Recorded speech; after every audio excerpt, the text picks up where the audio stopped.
Before we go, on budget night, it's worth having a crack at digesting this. The Republican Party in America has just announced that 50 cents out of every dollar the United States pays back on its debt over the next 10 years will go to interest repayments.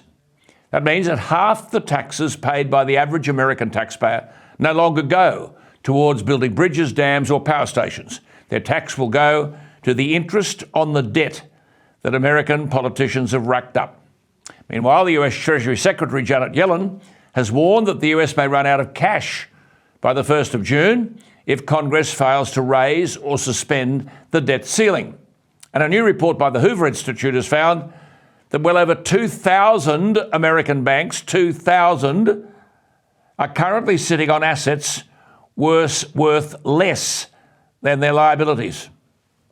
As Professor Amit Saru, a banking expert at Stanford University, recently said, quote, "Let's not pretend this is just about Silicon Valley Bank and First Republic. A lot of the US banking system is potentially insolvent." Well, a year 11 business studies student could tell you that at this stage, these people are in trouble. Meanwhile, the US dollar is losing its world reserve currency status. In 2003, the dollar accounted for about 2/3 of total global reserves. In 2021, it accounted for 55% of global reserves. Last year, it accounted for only 47%. Of note, the 8% decline in US global reserves between 2021 and 2022 is equivalent to 10 times the average annual pace of erosion in the US dollar's market share. In the prior years, that is. The culprits, I've said this before, we need in Australia to take note. Brazil and Argentina are now saying they'll prepare a common currency for trade and investment. We don't need the US dollar. Iraq plans on settling oil transactions in Chinese yuan for the first time.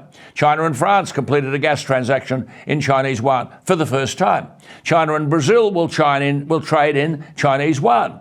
Trade between India and Malaysia will now be settled in Indian rupees. I mean, how can you blame these countries for ditching the dollar? In 2020 alone, the Federal Reserve, the central bank of the United States, printed $3.3 trillion, which equated to about 1/5 of all US dollars in circulation, printing money. Why would you want to use a currency that's just printed out of thin air?